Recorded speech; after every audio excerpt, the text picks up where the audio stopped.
Charitable nonprofits are the heart and soul of our communities. Over 50,000 provide services to the 67 counties in the Commonwealth of Pennsylvania. We steward over $180 billion of the assets in the Commonwealth. Our very existence is an ethical response to meeting the needs of our citizens. We are committed to public service and strengthening our communities. 501c3 status is a sacred trust.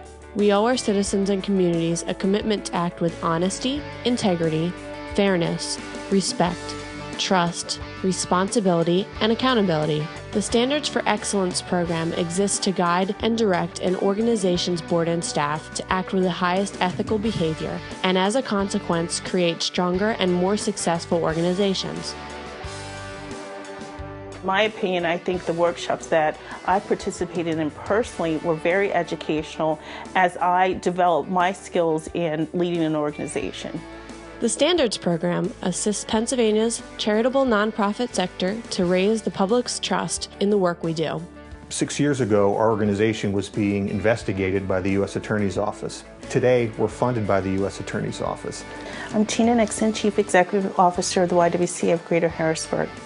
Hi, I'm Scott Rear, the Executive Director of BCPS Berks Connections. Hi, I'm Larry Medaglia. I serve as the Secretary of the Board of Berks Connections Pretrial Services. Hello, I'm Chris Glatfelder, the Executive Director of the Adams County Arts Council in Gettysburg, Pennsylvania.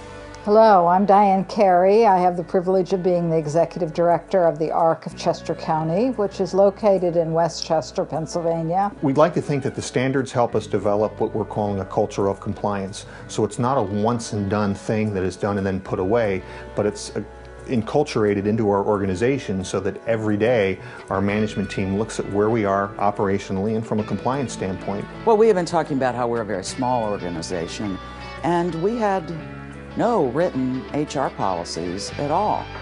And we know that we want to grow, and we hope that in the future we will. But I learn every day things come up that you would never think, and it is so nice to be able to go to that manual. And then you don't have to think on your feet. You don't have to make up things as you go. There it is. The board really much more deeply understood its role, oversight role for the agency, and there became much more of a meaningful dialogue between the board and between senior management. The biggest and most significant difference is the attendance at the meetings. And that is, I think, a problem that most nonprofits struggle with because people are busy in their volunteer boards. Going through the process, we recognized that board members needed to be more invested in what we were doing. And to see the evolution of this agency now, it is nothing like it was, not only in mission, but in scope. And that could not have happened, in my opinion, without the dynamic leadership of Scott and the exposure and the experience of going through the certification. But I think that confidence shows itself in the way the board is engaged, and a sense that we are doing what we are supposed to do, and staff is doing, that we're on the right course, that, oh, this is not for the staff to do, this is board business, or vice versa. But much of what we do is unlicensed because it's community-based service. And so we didn't have that standard.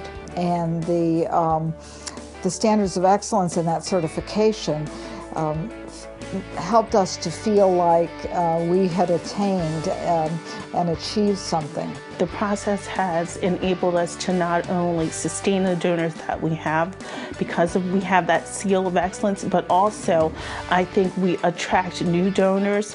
For instance, last year a gentleman came in and said, I went to your website, I looked at your 990, I saw that you had the standard of excellence approval. He asked the question, do you have 100% board participation in your fundraising? We were able to say yes. He wrote us a check for $500 right there on the spot. We do get calls from people from the community who want to volunteer. They want to know what is it about your organization that stands out. And I always think that by being able to say that we have the certification, we can be recognized by them. They're more willing to participate. I'm really disappointed that so many organizations decide to become nonprofits, form and decide to become nonprofits without understanding the responsibility that you have to the public, without understanding how to run a successful business, even though it's a nonprofit business. And I think the education that you go through with this process can give them that training, both the staff and the board, to make the organization much more successful, much more efficient, and much more effective in what they do. If you have the opportunity to do that, even if it's for no other reason than the educational opportunity and the networking opportunity with other nonprofit organizations in the community, you should do it.